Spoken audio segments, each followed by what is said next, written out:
Bismillahirrahmanirrahim. Assalamualaikum warahmatullahi wabarakatuh. Raditu billahi rabba wa bil islami nabi Muhammadin nabiyyan wa rasul. Rabbi zidni ilma wa zidni afana. Halo, nama saya Zulfikar. Saya dosen pengampu mata kuliah metode elemen hingga. Pada pertemuan pertama ini, kita akan membahas dengan topik kita adalah pengertian metode elemen hingga.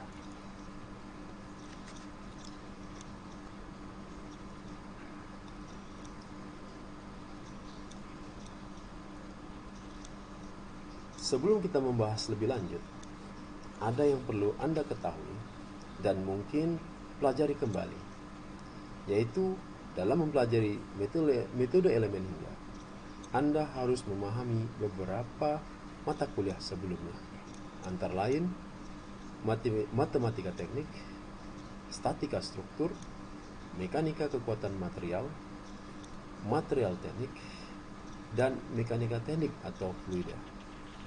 Baiklah, mari kita membahas pengertian daripada metode elemen hingga.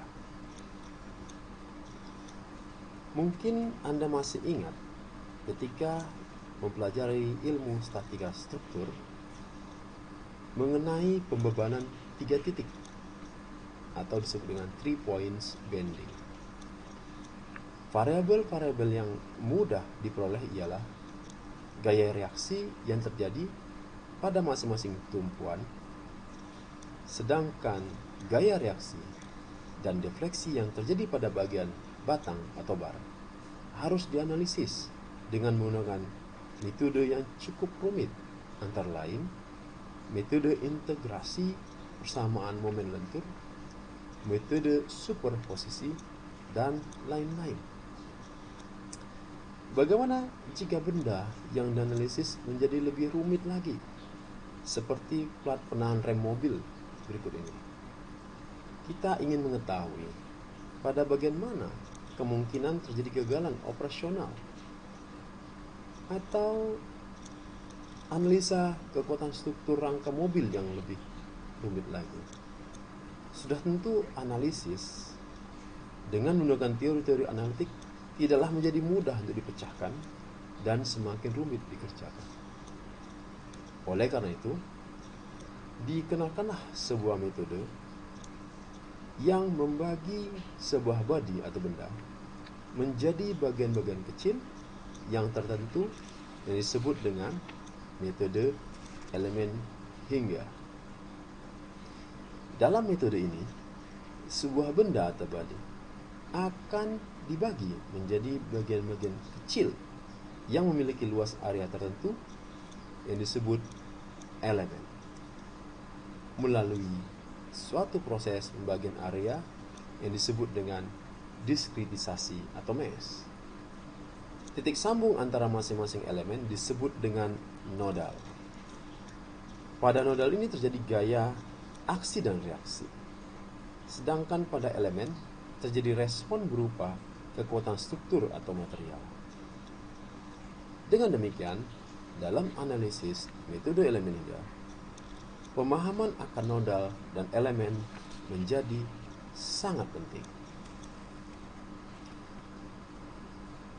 Sementara persamaan dasar yang digunakan dalam analisis metode elemen hingga hanyalah satu, yaitu persamaan gaya kekakuan global yang dinotasikan dengan persamaan F sama dengan K kali D, di mana F adalah gaya nodal global, K adalah matriks kekakuan global, dan D ialah perpindahan atau perubahan nodal. Persamaan itu hanya dapat diselesaikan dengan penyelesaian secara matriks.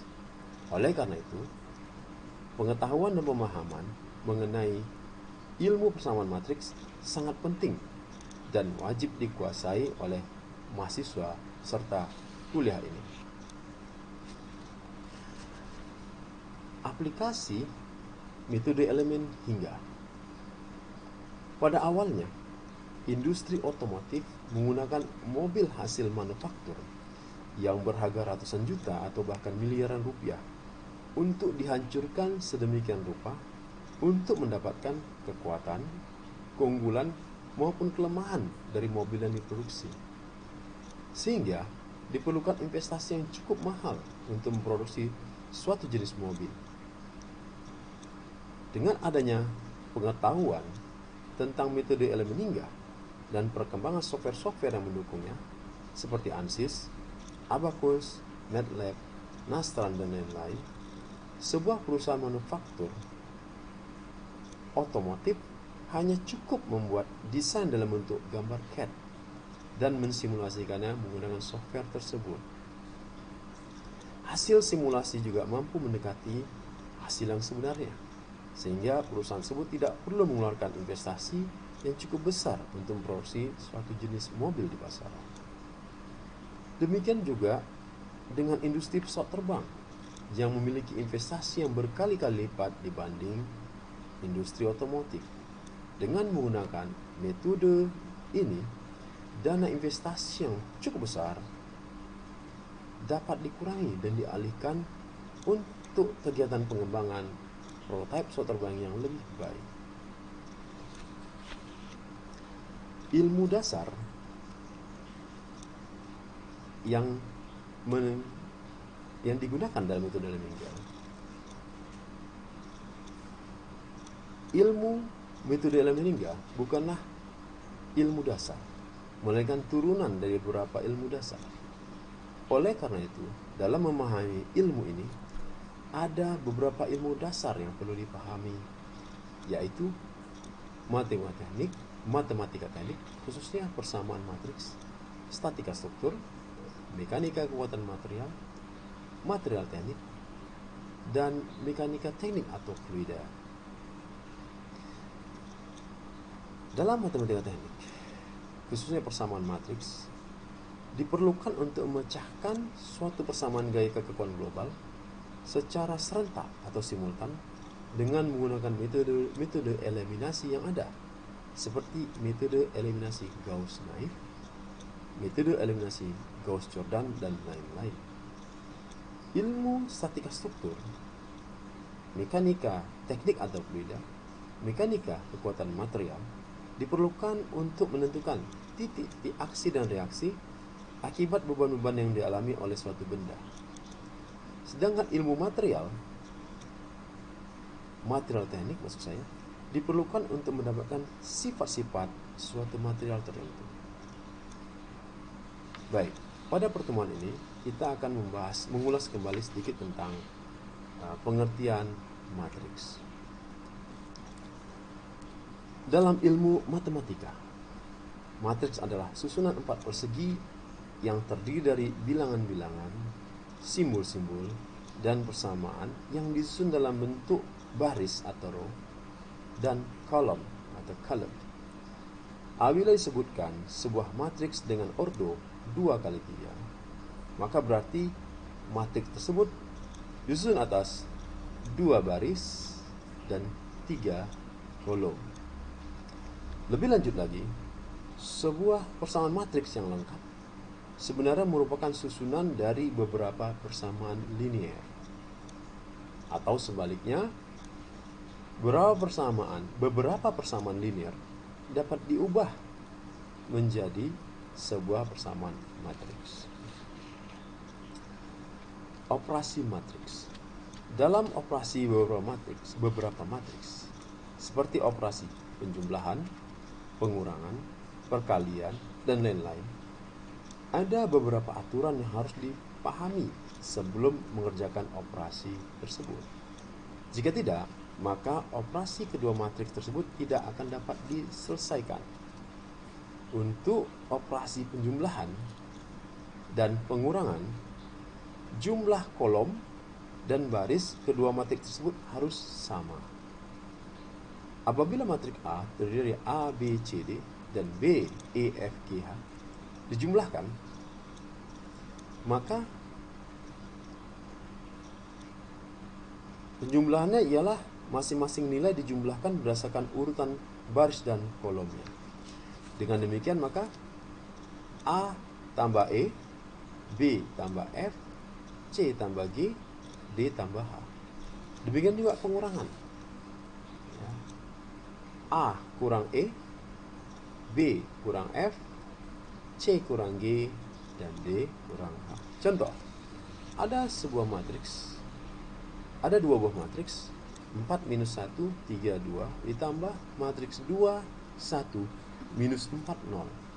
Maka penjumlahannya adalah sebagai berikut: 4 ditambah 2, minus 1 ditambah 1, 3 ditambah minus 4, dan 2 ditambah 0. Maka hasilnya adalah matriks 6, 0, minus 1, 2. Demikian juga pengurangan. Matriks 5, 3, 2, 6 dikurang matriks 2, minus 1, 0, minus 3. Maka dengan cara yang sama dihasilkan matriks 3, 4, 2, 9. Selanjutnya adalah operasi perkalian. Operasi perkalian matriks memiliki syarat sebagai berikut. Jumlah kolom pada matriks pengali harus sama dengan jumlah baris pada matriks yang dikalikan. Sebab perkalian matriks ialah perkalian dan penjumlahan antara baris dan kolom matriks tersebut. Jika matriks A dikalikan dengan B, maka penyelesaian ialah baris 1 kolom 1 matriks pertama akan dikalikan dengan baris 1 kolom 1 matriks kedua ditambah dengan baris 1 kolom 2 matriks pertama dikalikan dengan baris 2 kolom 1 matriks kedua. Begitu seterusnya. Operasi matriks selanjutnya adalah transpose matriks. Matriks transpose adalah sebuah matriks yang didapatkan dengan cara memindahkan elemen-elemen pada kolom menjadi elemen baris dan sebaliknya. Sebagai contoh, matriks 1, 3, 1, 2, 4, 5, 0, 7, 6. Apabila ditranspose, maka menjadi baris pertama akan berubah menjadi kolom saat pertama. Baris kedua menjadi kolom kedua. Dan baris ketiga menjadi kolom ketiga. Demikianlah penjelasan materi kuliah pertama, yaitu dengan topik pembahasan pengertian metode dan hingga. Untuk selanjutnya kita memasuki sesi tanya jawab. Terima kasih. Assalamualaikum warahmatullahi wabarakatuh.